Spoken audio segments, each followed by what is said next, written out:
அன்பார்ந்த ஞானதர்மை யூடியூப் நேயர்களுக்கு வணக்கம். லத்தை அப்படின்னா என்னது? லத்தை என்ன சொன்னான்னா முடக்கு ராசி. இந்த முடக்கு ராசி அப்படிங்கிறத பற்றி ஏற்கனவே நம்ம சொல்லியிருக்கோம். ஓகே, முடக்கு ராசி அப்படிங்கிறது எல்லாத்துக்கும் தெரியும். இந்த முடக்கு ராசி அப்படிங்கிற இந்த ஒரு விஷயத்தோடு மட்டும் நம்ம விட்டுற முடியாது. அப்போ ஊழ்வினை எப்போ ரொம்ப ஃபோர்ஸாக வேலை செய்யும், அது எந்த காலம்னு தெரிஞ்சுக்கணும். முதல்ல எந்த காலம்னு தெரிஞ்சுக்கணும். சாதாரணமான விஷயம் கிடையாது. நல்லா ஓடிக்கொண்டிருக்கிற ஒரு வண்டி என்ன சொல்கிறான்னா, திடீர்னு என்ன சொன்ன பெரிய போராட்டங்களை சந்திக்கக்கூடியதும், டென்ஷன் ஆக்கக்கூடியதும், மன நிம்மதி இல்லாமல் இருப்பதும், ஒவ்வொரு நாளும் போராட்டத்தை கொடுப்பதற்கு காரணம் என்ன? அந்த காலம் நம்முடைய வாழ்க்கையில் எந்தெந்த காலத்தில் வரும் அப்படிங்கிற ஒரு ரகசியம் இருக்கும் இல்லையா? நமக்கு ஒரு ரொம்ப போராட்டமான ஒரு காலம் அப்படிங்கிறது என்ன சொன்னா எப்போ வரும் அப்படிங்கிறது யாருக்குன்னு தெரியாது. அங்கே தெரிஞ்சாச்சுன்னா முதல்ல நம்ம உஷாராயிக்கணும். அந்த நேரத்தில் வாழ்க்கையில் என்ன சொன்னா பெரிய விபத்துக்கள், நோய்கள், பெரிய என்ன சொல்றான்னா பண இழப்பீடு, இதெல்லாம் வரும். இது எப்போ அப்படிங்கிறத எல்லாரும் தெரிஞ்சு வச்சுக்கணும். கண்டிப்பாக தெரிஞ்சு வச்சுக்கணும். சாதாரணமாக நீங்கள் ஜோதிடம் படிக்கக்கூடிய நபர்கள் எல்லாம் என்ன சொல்கிறாங்கன்னா, அதாவது ஒரு ஈஸியாக நீங்கள் நினச்சிட்டு என்ன சொல்கிறாங்கன்னா எல்லாரும் படிக்கலாம் அப்படின்னு நீங்கள் நினச்சிருக்கீங்க. எல்லாரும் படிக்க வேண்டாம்னு என்ன சொல்லவில்லை. மற்ற படிப்புகளுக்கும் இதற்கும் ஒரு வித்தியாசம் உண்டு. இது ஆன்மீகம். இது பிறப்பால் ஒவ்வொருத்தரும் என்னென்ன அனுபவிக்கணுமோ அதை அனுபவிச்சுட்டு தான் இருக்கும். பிறப்பால் என்னென்ன அனுபவிக்கணுமோ அனுபவிச்சுருக்காங்க. காலையில் ஒரு ஜாதகம், மூல நட்சத்திரம்.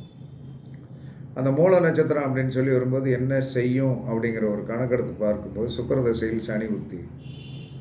சுக்கிரதசையில் சனி புத்தி என்ன செய்யும்? லவ்வில் கொண்டு போய் மாட்டி விட்டுரும். லவ்வில் கொண்டு போய் மாட்டி என்ன செஞ்சிருச்சு? தான் விரும்பியவனைத்தான் கெட்டணும், அதற்கு எல்லாரும் பெர்மிஷன் கொடுங்க அப்படின்னு சொல்லிட்டு கத்தியை வச்சு அறுக்க போய், அதுக்கடுத்து மண்ணெண்ணெய் ஊற்றி தீ வைக்க போய் பெண் பிள்ளை போலீஸ் ஸ்டேஷன் வரைக்கும் வந்துச்சு. வேறு கண்ட்ரோல் பண்ண முடியலன்னு போலீஸ் ஸ்டேஷன் வரைக்கும் போய் இருக்கின்ற அவல நிலைகள் எல்லாம் பூரா இந்த கிரக நிலைகள் கொடுத்துரும். அப்போ இந்த காலம் எதுன்னு தெரிஞ்சிருந்துச்சுன்னா நீங்கள் என்ன செய்யலாம்?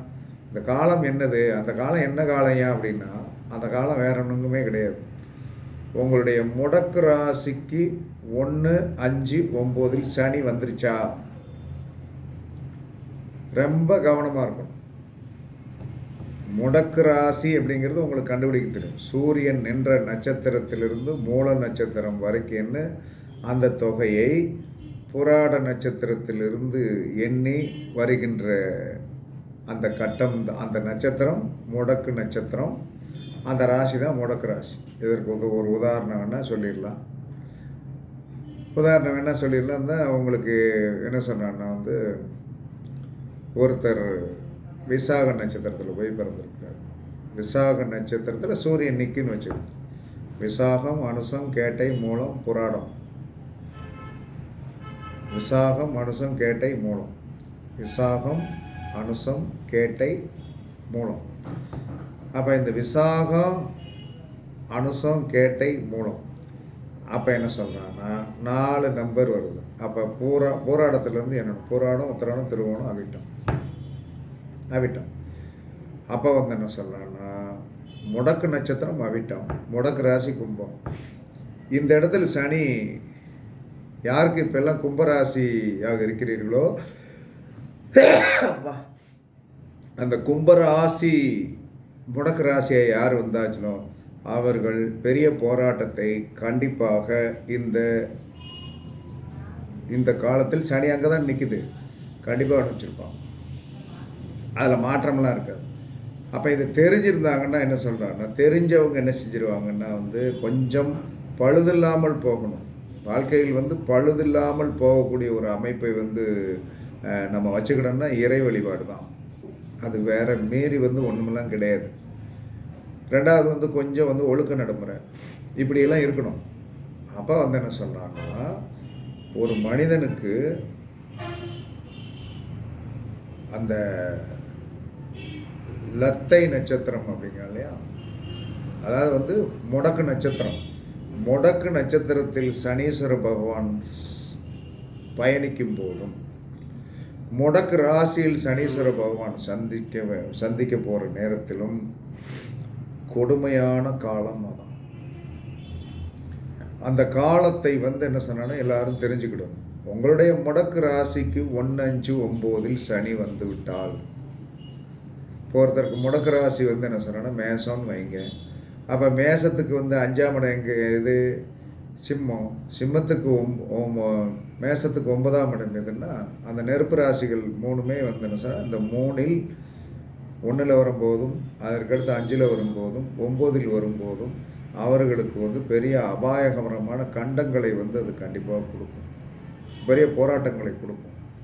அப்போ இந்த காலத்தில் வந்து என்ன சொன்னாங்கன்னா நம்ம கவனமாக இருக்கணும். ஒவ்வொரு ஸ்டெப் எடுத்து வைக்கும் போதும் ரொம்ப கவனமாக இருக்கணும். இதுதான் முக்கியமான விஷயம். ஸ்டெப் எடுத்து வைக்கிறது ரொம்ப கவனமாக எடுத்து வைக்கணும். அந்த ஸ்டெப் எடுத்து வைக்கிறது வந்து கவனமாக இல்லை என்று சொன்னால் கண்டிப்பாக வந்து உங்களை வந்து கண்டிப்பாக மாட்டி விட்டுரும். சில பேர் இன்னும் வந்து என்ன சொன்னான்னா கவனம் இல்லாமல் வந்து வாழ்க்கையை ஓட்டிக்கிட்டே இருக்காங்க. கவனம் இல்லாமல் ஓட்டி வந்து என்ன சொன்னால் உயிரிழப்புகள், பொருளாதார இழப்புகள் எல்லாத்தையுமே வந்து என்ன சொன்னால் கண்டிப்பாக வந்து அவர்களுக்கு நடந்து விடுகிறது. அப்போ நடந்து விடும்போது என்ன சொல்கிறான்னா நம்ம கவனமாக இருக்கணும். ஒரு இடத்துல வந்து என்ன சொல்கிறான்னா முடக்கு ராசிக்கு வந்து என்ன முடக்கு ராசிக்கு வந்து என்ன சொன்னால் 7ஆம் இடத்தில் கூட சனி வரும்போது பிரச்சனையை கொடுத்துரும். இதில் சாஸ்திரத்தில் முதல்ல என்ன சொல்லியிருக்கிறான்னா லத்தை நட்சத்திரத்திலும், லத்தை அப்படின்னா என்னது, லத்தை என்ன சொன்னான்னா முடக்கு நட்சத்திரத்திலும் முடக்கு ராசியிலும் கோச்சார சனி வந்து என்ன சொன்னான்னா பயணிக்கும் காலம் வந்து என்ன சொன்னான்னா ஊழ்வினை என்ன சொல்கிறான்னா சாதாரணமாக வேலை செய்யாது. ஊழ்வினை உங்களை வந்து புரட்டி எடுத்துரும். இப்போ இந்த நேரத்தில் இந்த வயதான நபர்களுக்கு தான் நிறையா பிரச்சனைகள் வரும். அந்த வயதான நபர்களுக்கு என்ன சார், நமக்கு வந்து அந்த மாதிரி ஒரு ஆதிபத்தியமுடைய அமைப்பு இருந்தது, நமக்கு அம்மா அப்பா யாராவது இருந்தார்கள் என்று சொன்னால் அவர்கள் என்ன செய்யும், உடனே கொல்லாது. அங்கே அதான் பிரச்சனை. கொன்றுச்சுன்னா 16 நாளையில் வந்து விசேஷத்தை வச்சுட்டு ஜாம் தூக்கி போட்டு எல்லாம் இருந்துருவீங்க. ஆனால் என்ன செய்யும் அப்படின்னா கண்டிப்பாக வந்து என்ன சொன்னால் உங்களை ஆஸ்பத்திரியில் கொண்டே வைக்கும். ஆஸ்பத்திரியில் கொண்டே வச்சு என்ன சொல்கிறேன்னா, ஒன்று மனிதாபிமானத்தில் வந்து நீங்கள் செலவழிச்சே ஆகணும். ஆனால் சக்ஸஸ் ஆகுமா அப்படிங்கிறது டவுட் ஆகும். அப்படியே அவங்க ஜெயிச்சு ஆஸ்பத்திரியிலேருந்து வந்து மீட்டு கொண்டு வந்துட்டீங்கனாலும் அவர்கள் வந்து என்ன சொல்கிறாங்கன்னா அந்த கோச்சாரச்சனி வந்து என்ன சொன்னால் அந்த இடத்துல இருந்து 2.5 வருஷத்துக்கு இருக்கிற ஒரு காலத்தில் அந்த உங்களுடைய லத்தை ராசி முடக்கு ராசியில் இருக்கிற காலம் வரைக்கும் வந்து என்ன சொன்னான்னா உங்களுக்கு ஒரு பெரிய போராட்டத்தை தான் கொடுக்குமே தவிர நீங்கள் ஒன்றுமே பண்ண முடியாது. அதனால தான் சனீஸ்வர பகவானை பொறுத்தளவில் என்ன சொன்னான்னா வதம் தான், அதில் மாற்றம்லாம் கிடையாது. வதம் தான். அதை வந்து என்ன சொன்னால் எப்படி இருந்தாலும் அவர் வந்து என்ன சொன்னான்னா அந்த ஒரு இன்டிவிஷன் பவரை வந்து என்ன சொன்னால் அவர் காட்டிட்டு தான் போவார். அப்போ இந்த இன்டிவிஷன் பவரை வந்து சனீஸ்வர பகவானை வந்து நாம் இப்படியெல்லாம் இருக்குது அப்படின்னு தெரிஞ்சாச்சு. இப்போ என்ன சொன்னோன்னா லத்தை நட்சத்திரத்திலும் லத்தை நட்சத்திரமும் லத்தை ராசி ஒரே இடம் தானே. அந்த இடத்துல வந்து என்ன சொல்கிறான்னா சனீஸ்வரன் பயணிக்கும் போது என்ன சொல்கிறான்னா வந்து இவ்வளோ பிரச்சனைகள் இருக்குது அப்படிங்கும்போது இதுக்கு என்ன செஞ்சுக்கிடலாம், இதுக்கு செய்கிறது என்ன செய்யலாம் அப்படின்னா நீங்கள் எல்லோரும் என்ன சொல்கிறாங்கன்னா திருநள்ளாறு போயிடலாம். அங்கே இன்னொரு ஸ்தலம் இருக்குல்லையே கஞ்சனூரோ குச்சனூர், அப்போ வந்து என்ன சொன்னால் அங்கே போயிடலாம் அப்படின்னா தயவு செய்து போகாதீங்க. போகக்கூடாது. ஏன்னா ஒரு கிரகம் வந்து உங்களுக்கு வந்து ஒரு பிணிப்பீடுகளை கொடுக்கும்போது அதுக்கு சார்ஜ் ஏற்றுற மாதிரி வந்து நீங்கள் அங்கே போய் நின்னீங்கன்னா வந்து அவன் சொல்லுவான் 7:30 சனி ஓடும்போது நான் வந்து திருநள்ளாறு போவேன் என்ன வந்தேன்னு சொன்னால் வாடா மகனே என் புள்ளப்பா உனக்கு தான் ஆப் வைக்கணும்னு நான் இருக்கேன் நீ வந்து என்ன சொன்ன உள்ளே வந்து மாட்டிக்கிட்டே அப்படிங்கும்போது ரொம்ப அடித்து தள்ளிடும். அப்போ என்ன செய்யணும்?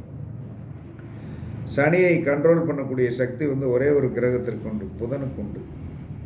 அப்போ என்ன சொல்கிறான்னா கோச்சார சனி வந்து நம்மளுடைய முடக்கு ராசியிலும் முடக்கு நட்சத்திரத்திலும் பயணிக்குங்கின்ற காலத்தில் வந்து என்ன செஞ்சிடணும், நீட்டாக வந்து மாமிசம் சாப்பிடுவதை விட்டுறணும். மாமிசம் சாப்பிடுவதை விட்டுறணும். அந்த 2.5 வருட காலங்கள் வந்து அதிகமாக நீங்கள் செல்லக்கூடிய கோவில்கள் பெருமாள் கோயிலாக இருக்கும். பெருமாள் கோயிலுக்கு போக போக போக போக போக போக போக போக போக போக என்ன சொல்கிறான்னா கண்டிப்பாக வந்து என்ன சொல்கிறான்னா சனியுடைய பிடியை தளர வச்சிடும். ஏன்னா பெருமாளுக்கு கட்டுப்படுற ஒரு சனி, வேறு யாருக்கும் அவர் கட்டுப்படுவதற்குண்டான வாய்ப்புகளே கிடையாது. அதற்கடுத்து இன்னொருத்தருக்கு கட்டுப்படுவார், காலபைரவருக்கு கட்டுப்படுவார், காலபைரவருக்கு கட்டுப்படுவார். அப்போ நம்ம வந்து இந்த காலம் வந்து நமக்கு வந்து ஒரு நம்மளுடைய கவனத்திற்கு வந்து வரவிட மாட்டாங்க, கவனத்திற்கு வராது. நம்ம கவனத்திற்கு வராது அப்படின்னு சொல்லி வருது. மாட்டின பிறகு வந்து என்னதான் இருந்தாலும் மாட்டினது தான். அப்போ என்ன செய்யணும்னா நம்மளுடைய அந்த இயல்பு நிலையிலிருந்து என்ன சொல்லணும், நம்ம மீளணும் அப்படின்னா அந்த முடக்கு ராசி முடக்கு நட்சத்திரத்தில் வந்து சனி இருக்கின்ற காலம் 2.5 வருஷம் பரிபூர்ணமாக இருப்பார். இப்போ எல்லோரும் நீங்கள் என்ன நினச்சிட்ருக்கீங்க, கும்பத்தில் இருக்கிற சனி பயிற்சி ஆயிடுவார் அப்படின்ட்டு எல்லோரும் கொண்டாடிக்கிட்டு இருக்கீங்க. தப்பு, அதெல்லாம் பேராது. 2026 மார்ச் மாதத்துக்கு பிறகு தான் அது பயிற்சி ஆகுது. அது வரைக்கும் நீங்கள் வந்து என்ன சொன்னானோ சும்மா தேவையில்லாமல் வந்து என்ன சொன்னானோ வந்து திருக்கணித பஞ்சாங்கத்தை வைத்து செயல்படுத்தக்கூடிய ஒவ்வொரு விஷயங்களும் வந்து என்ன சொன்னானோ கண்டிப்பாக உங்களுக்கு வந்து என்ன சொன்னான்னா நீங்கள் தப்பான கணக்கு போட்டு கொண்டு இருக்கிறீர்கள். ஒவ்வொருத்தருக்கும் எந்தெந்த இடத்துல வந்து கிரகம் இருக்குது அப்படின்னு. ஒருத்தனுக்கு 7ல் சனி இருக்குது, கல்யாண வாழ்க்கை பாதிக்கும். அவன் எனக்கு 8ல் சனி இருக்கும் அப்படிங்க. அப்போ அந்த கிரக நிலையில் வந்து அவ்வளோ தூரத்துக்கு சேஞ்ச் ஆகி கிடக்குது. எனக்கு 8ல் சனி இருக்குது, நீங்கள் 7ல் இருக்குது அப்படிங்க. 7ல் சனி இருக்கிறதுனால உன் பொண்டாட்டி வந்து உன்னையே வேண்டான்ட்டு டைவர்ஸ் பண்ணிட்டு போயிட்டா அப்படின்னு. ஆமாம், உன்னுடைய மனைவி உன்னை வேண்டான்ட்டு டைவர்ஸ் பண்ணிட்டு போயிட்டா, என்ன ஒன்று வண்டி. அப்போ வந்து என்ன சொல்கிறாங்க, நிறைய பேர்கள் வந்து என்ன சொல்கிறாங்க, கிரக நிலைகள் வந்து எந்த இடத்துல ஃபிட்டாக இருக்குது அப்படிங்கிறது தெரியணும். அதாவது வந்து கம்ப்யூட்டர் வந்து நான் வந்து தவறடைப்பேன். நம்மளே வந்து ஜாதகத்தை வந்து வாக்கிய பஞ்சாங்கத்தை வந்து சாஃப்ட்வேரில் போட்டு தான் நம்ம ஈஸியாக சொல்லிக்கிட்டு இருக்கோம். இருந்தாலும் என்ன சொல்கிறான்னா மனித வாழ்க்கையில் வந்து என்ன சொல்கிறான்னா எது நல்லது, எது நமக்கு வந்து சிறப்பான பலனை கொடுக்கறது, எது வந்து எந்த ஆதிபத்தியத்தில் இருக்குதுங்க தெரியாமலே வந்து என்ன சொன்னான்னா வந்து எல்லார் கடையிலையும் வந்து இட்லி சாப்பிடுறது, இட்லி வெள்ளையாக தான் இருக்கும். அந்த இட்லியில் இருக்கிற ருசி வந்து என்ன சொன்னால் எல்லா கடையிலும் இருக்குமானா இருக்காது. அப்போ இது இப்படித்தான் அப்படிங்கிறத நீங்கள் பழமையை என்னைக்கு நீங்கள் மீறினீர்களோ அன்னைக்கு உங்களுடைய வாழ்க்கை சிறப்பாக இருக்காது. நீங்கள் பழமையை மீறிக்கொண்டே இருக்கிறீர்கள். ஏன் ஆதி காலத்தில் வந்து கம்ப்யூட்டர் வச்சுருந்தாங்களா, எல்லாம் வச்சுருந்தாங்களே. இன்றைக்கி 63 நாயன்மார்களில் வந்து என்ன சொல்கிறாங்கன்னா வந்து 63 நாயன்மார்கள், 64வது நாயன்மார்கள் ஒருத்தர் வரல, 18 சித்தர்களுக்கு பதில் 19வது சித்தர் வரல. ஏன் வரலைன்னா அந்த அளவுக்கு யார் வந்து என்ன சொன்னா அவங்களுடைய ஒழுக்க நடைமுறைகளையும் அந்த பஞ்சபூத சக்திகளையும் வந்து என்ன சொன்னா சரியாக கடைப்பிடிப்பதற்கு யாருக்கும் அந்த தில் இல்லை, கண்டிப்பாக கிடையாது. அப்போ பழையதை வச்சு தான் இன்னைக்கு வரைக்கும் என்ன பண்ணி 19வது சித்தரை உருவாக்கி காமி பார்ப்பான். 64வது நாயன்மார் நான் ஒருத்தன் வந்துட்டேன் அப்படின்னு சொல்லிட்டு அவங்கள மாதிரி வந்து என்ன சொன்னா வந்து நீ செயல்படுத்திப்பார். ஒருத்தனுமே வரலையே. ஏதாவது இருந்தான்னா வந்து என்ன சொன்னால் அவர்களுடைய வழித்தோன்றலாக இருந்து அவர்களை மாதிரி வந்து செயல்பட முடியல. ரமணர் இருந்தார், எத்தனையோ பேர் இருந்தாங்க, அந்த மூக்குப்பிடிச்சாமியார் இருந்தார், எல்லாம் இருந்தாங்க. ஆனால் அவர்கள் வந்து என்ன சொல்கிறாங்கன்னா வந்து சித்த புருஷர்களுடைய அடிப்பாதத்தில் வந்து வந்தவங்களே தவிர அவர்கள் ஒரு இப்போ தோன்றலாக இருக்கின்றவர்கள் சித்தர்களாக பரிமளிக்க முடியல. அந்த 18 சித்தருக்கு மேலே 19வது சித்தர் எனக்கு தெரிஞ்சு இன்னும் வரல. 63 நாயன்மார்கள்லேருந்து 64வது நாயன்மார் ஒருத்தர் வர முடியாது, அது நடக்காது. அதனால தான் அன்றைக்கு வந்து ஒவ்வொரு இதை வந்து அந்த சித்து வேலைகளை செய்து காட்டினா, இன்னைக்கு யார் சித்து வேலைகளை செஞ்சு காமிக்கிறா? செய்யலை. அப்போ நம்ம எதை நம்புறது? அடிப்படை பேசிக்கை மாற்றவே கூடாது. அடிப்படை பேசிக்கை நீங்கள் மாற்றிட்டீங்கன்னா நீங்கள் கர்ம வினைக்குள்ளே மாட்டிட்டு முழிக்க போகிறீங்க. அப்போ உங்களுடைய இன்னமும் வந்து என்ன சொன்னான்னா, அதாவது நீங்கள் நிறைய கணிதங்கள் போடுங்க, எல்லாம் செய்யுங்க. உங்களுடைய கிரகங்கள் வந்து என்ன சொன்னான்னா, உங்களுக்கு எந்த இடத்துல உட்காரணும், உட்கார்ந்துருக்குது. அது என்ன சொன்னான்னா, சென்னையில் ஒருத்தர் இருந்து சென்னையில் இருந்து அவருடைய சொந்த ஊருக்கு வருவதற்கு 7 மணி நேரம் ஆகுது. அவரில் சென்னையில் கிளம்பிட்டேன் அப்படின்னு சொன்னவொன்னே வந்து இங்கே வந்து என்ன சொன்னான்னா, அவர் வந்து கொண்டிருக்கிறார் அப்படின்னு தான் சொல்ல முடியுமே தவிர வந்து விட்டார் என்பது சொல்ல முடியாது. அதே மாதிரி தான் வானமண்டலத்தில் ஒரு கிரகம் பெயர்ச்சி ஆனவுடன் திருக்கணிதம் என்ன செய்கிறது? ஆக்ஷன் அப்படிங்குது. நம்ம என்ன செய்கிறோம்னா, வாக்கியம் என்பது என்ன சொன்னான்னா, ஒரு செயல்பாடு வானமண்டலத்தில் இருந்து பெயர்கிறது என்று சொன்னோம். அதில் பெயர்ந்து நமக்கு ஆக்டிவேஷன் ஆகிறதுக்கு எவ்வளோ நேரம் ஆகுது அப்படிங்கிற கணக்கு இவ்வளோதான், வேற ஒன்றும் கிடையாது. அப்போ வந்து என்ன சொன்னேன்னா, இதை தெரியாமல் என்ன சொல்கிறேன்னா வந்து, ஒன்று பெயர்ந்தவுடன் கணக்கெடுக்கிறது. நம்ம பெயர்ந்து வந்து எவ்வளோ நேரம் கழித்து இந்த இடத்துக்கு வந்தது, அந்த ஆக்டிவேஷனை செயல்படுத்துது. சென்னையில் ஒருத்தன் கிளம்பிட்டான்னா இங்கே ஒரு காரியத்திற்காக வரலாம், வருவதற்கு 7 மணி நேரம், அதுக்கு பிறகு தானே அதை ஆக்ஷன் எடுக்க முடியும். அப்போ இவங்க என்ன சொன்னான்னா, அங்கேருந்து கிளம்பினோன்னே இங்கே ஆக்ஷன் ஆயிரும் அப்படிங்கிறான். இதற்கு ஒருத்தன்ட்ட உதாரணம் சொன்னேன். எப்போ உனக்கு அப்பாயின்மெண்ட் ஆர்டர் கொடுத்தாச்சு, ஓகே, அப்பாயின்மெண்ட் ஆர்டர் கொடுத்ததுலேருந்து சம்பளம் போடுவாங்களா? அப்பாயின்மெண்ட்டு ஆர்டர் வாங்கின பிறகு நீ ஜாயின் பண்ண பிறகு சம்பளம் என்னைக்குலேருந்து போடுவாங்களாண்ணா? அது சார் அப்பாயின்மெண்ட் ஆர்டர் வந்து என்ன சொன்னாங்கன்னா, வாங்கி நம்ம போய் ஜாயின் பண்ண நாளில் இருந்தால் சார் சம்பளம் போடுறேன். இதாண்டா பெயர்ச்சி. அப்படி இதான்ப்பா பெயர்ச்சி. பெயர்ச்சின்னா என்னது? உனக்கு அப்பாயின்மெண்ட் ஆர்டர் கொடுத்தாச்சு. அப்போ வேணால் நீ சொல்லிக்கலாம், ஐயா நான் வந்து வேலை எனக்கு கிடைச்சிருச்சுன்னு சொல்லிக்கலாம். ஆனால் உனக்கு சம்பளம் என்பது நீ போய் ஜாயின் பண்ணதுலேருந்து உனக்கு சம்பளம் போடுவாங்க. இல்லை சார் எனக்கு 15ஆம் தேதி ஆர்டர் போட்டாங்க, எனக்கு அன்னையிலேருந்து சம்பளம் போடுங்க, நான் போட கோட்டிக்கார பயில அப்படின்னா. இதனால தான் கிரக பயிற்சியை வந்து நல்லா தெரிஞ்சுக்கிடுங்க தயவுசெய்து. இதில் நிறையா பேர் என்ன சொன்னாங்க, இதில் பார்த்துட்டு வந்து ஆர்கியூமெண்ட்டுக்கே வராதிங்க. உங்களுக்கு என்ன சொன்னாங்கன்னா, நீங்கள் எத்தனை பேர் கூடுனாலும் செத்தான். உலகத்தில் வந்து என்ன சொன்னாலும் உங்களுக்குள்ளான ரகசியம் உங்களுக்கு தெரியாமல் தான் இன்றைக்கு வரைக்கும் நீங்கள் வந்து என்ன செய்ய எல்லாத்துலேயும் போராடுறீங்க. 50 வயசாவது ஒருத்தன் 50 வயசில் வந்து எனக்கு எந்த கிரகம் வந்து என்ன சொல்கிறான்னா வலிமையாக செயல்படுதுன்னு 50 வயசில் என்ன போய் கண்டுபிடிக்க சொல்கிறான்.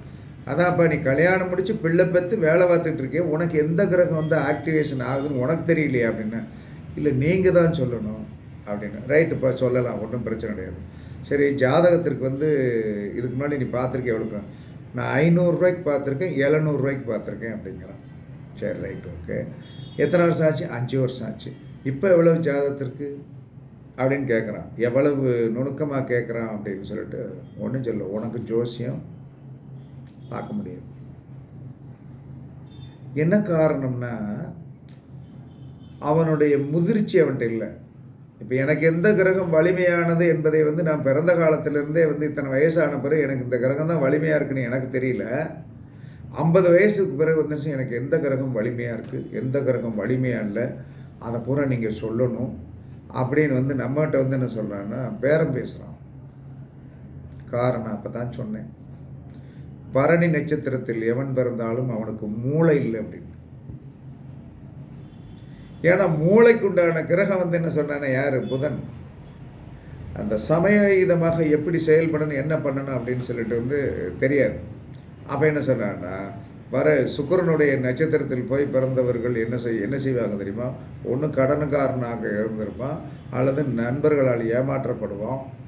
அவனுக்கு வந்து என்ன சொன்னான்னா வந்து தான் யார் என்பதை புரிய வைக்கக்கூடிய தன்மை இல்லாத ஒரு தோஷத்தில் வந்து அந்த புதனை ஆட்படுத்தி விடுவான் என்று சாஸ்திரத்தில் சொல்லுது. அதை உண்மையாகவே நிரூபிக்க முடியும். எப்படி நிரூபிக்க முடியும் அப்படின்னா, அதற்கு ஒரு சக்கரமே இருக்கிறது. அதற்கு முன்னோர்கள் போட்டது, நம்ம எல்லாம் எதுவுமே கண்டுபிடிக்க வேண்டாம். அதனால தான் 19வது சித்தர் எவனுமே இல்லை, 18 சித்தர் தான் இருக்கிறான் அப்படின்னு சொல்லுவதற்கு, ஆணித்தரமாக சொல்லுவதற்கு அவங்க எல்லாத்தையும் கண்டுபிடிச்சி வச்சுட்டு போயிட்டாங்க. நீங்கள் என்ன கண்டுபிடிச்சி வச்சுருக்கீங்க அப்படின்னா, நீங்கள் ஒன்றுமே கண்டுபிடிக்கவே இல்லை. எல்லாரும் என்ன சொன்னானே, எங்கள் தாத்தன் போட்டு முப்பாட்டன் கண்டுபிடிச்சி வச்சதை நான் வந்து என்ன சொன்னேன்னா பார்த்துட்ருக்கேன், அவ்வளோதான். மற்றபடி யாருக்கும் புதிதாக ஒரு கிரகத்தை கண்டுபிடிக்கவோ, யாரும் வந்து என்ன சொன்னான்னா வந்து ஒரு புதிதான வழிமுறையை கண்டுபிடிப்பதற்கோ ஜோதிடத்தில் இன்னும் ஒன்றுமே இல்லை. ஏன்னா அவங்க தான் எல்லாம் சொல்லி வச்சுட்டு போயிட்டாங்க. இதை நம்ம தேடிக்கிட்டு இருக்கோம். தேடிக்கிட்டு இருக்கோம்னா ஓகே, தேடிக்கிட்டே இருங்க. ஒரு சில பேர் கண்ணுக்கு தட்டுப்படும், ஒரு சில பேர் கண்ணுக்கு தட்டுப்படாது. அதற்கு உங்கள் ஜாதகத்தில் இருக்கிற குரு தான் காரணம். அதனால் பேசுகின்ற டாபிக் என்ன வந்துச்சு, முடக்கு ராசிக்கு 1-5-9 சனி வருகின்ற போது ஊழ்வினை உங்களை புரட்டி எடுக்கும் என்று சொல்லக்கூடியது டாபிக். அது உண்மைதான். இவ்வளவு விஷயங்கள் வந்து இதில் இருக்கிறது. அப்போ யார் ஒருவர் என்ன சொன்னாங்கன்னா, உங்களை அறிந்து கொண்டீர்கள் என்று சொன்னார் நீங்கள் ஜெயிச்சிருவீங்க. அறிந்து கொண்டீர்களே. சுக்கிரனுடைய நட்சத்திரத்தில் போய் பிறந்தவன் வந்து என்ன சொன்னான்னா, பொண்டாட்டியால் கஷ்டப்படுவோம். நட்சத்திரம் என்ன நட்சத்திரம்? சுக்கிரனுடைய நட்சத்திரம். ஆமாம், சுக்கிரனுடைய நட்சத்திரம். அற்புதமான சுக்கிரனுடைய நட்சத்திரம். பரணி, பூரம், பூராடம், இந்த நட்சத்திரம் சுக்கிரனுடைய நட்சத்திரம். தர்மத்திரிகோணத்தில் இருக்கிற நட்சத்திரம். இவனுக்கு என்ன கஷ்டம் தெரியுமா? களத்திரத்தால் கஷ்டம். அப்போ என்ன சொல்கிறான்னா, ஏன் அந்த களத்திரத்தால் கஷ்டம் அப்படின்னா வந்து என்ன சொல்கிறான்னா, எப்பயுமே சுக்கிரன் நீசமாகின்ற வீடு எது? கண்ணியில் போய் நீசமாயிரும். அப்போ அவர் பிச்சு பிடிங்கி எடுத்துருவார். அதனால் யார் ஒருவர் சுக்கிரனுடைய நட்சத்திரத்தில் போய் பிறந்தீங்களோ, மாமிசம் சாப்பிடாமல் திருப்பதியில் போய் வருஷம் ஒரு தடவை மொட்டை போடுங்க. அதில் இன்னொருத்தன் சொல்லிடுவோம், பூர நட்சத்திரத்தில் போய் பிறந்தால் திருப்பதிக்கு போவீங்க, செத்து போயிடுவேன் அப்படின்பா. என்னடா அவங்க ஜோசியம், சாமியை கும்பிட்டா செத்து போயிடுவேன்னு சொல்லுவது வந்து இது இந்த மாதிரி அநியாயத்துக்கு போயிட்டாங்க. அவங்க தான் வந்து கமெண்ட் பாக்ஸை வந்து என்ன சொல்கிறாங்கன்னா வந்து டேர்ன் ஆஃப் பண்ணி வச்சுருக்காங்க. ஏன்னா அவங்களால வந்து அதை வந்து ஏற்றுக்கொள்ள முடியவில்லை. நிறைய பேர் கேட்குறதுக்கு துணி தான் இருக்கான். நியாயமாக இருந்தால் கேட்குறதுக்கு வந்து யாரெல்லாம் கேட்கவே மாட்டாங்க. நேருக்கு நேராக வந்து என்ன சொன்னாங்க, ஃபோன் பண்ணால் யார் என்ன சொல்ல போகிறாங்க, ஃபோன் பண்ணி கேட்டால் வந்து விளக்கம் சொல்லுவதுக்கெல்லாம் முடியும். ஆனால் அதுக்கு டைம் வேணும், அவ்வளோதான். அதனால் எப்பயுமே இந்த சனீஸ்வர பகவானை நீங்கள் எப்பயுமே கையில் கரெக்டாக வச்சுக்கணும். கோச்சாரத்திற்குள்ள நம்மளுடைய முடக்கு ராசிக்கு 1-5-9 வந்து சனி வரும்போது பெரிய அபவாதங்களும் ஊழ்வினைகளையும் உங்களுக்கு புரட்டி எடுக்கும். அதனால் கவனமாக இருங்கள். அப்போ நீங்கள் வந்து என்ன செய்யணும் அப்படின்னா, சனீஸ்வர பகவானை வந்து அவருடைய கொடுமைகளிலிருந்து தப்பிக்க பெருமாள் வழிபாடு பண்ணுங்க. மாமிசம் சாப்பிடாதீங்க. சாப்பிடாமல் இருந்தீங்கன்னா கண்டிப்பாக நீங்கள் ஜெயிக்கலாம் என்று கூறி உங்களிடமிருந்து விடைபெறுவது சிப்பிப்பாறை ஜோதிடர் சாதி ராகவன் ஜெயபாலாஜி. சுகமே சொல்க, சுகமே சொல்க. வாழ்க வளமுடன், வாழ்க வளமுடன். வணக்கம்.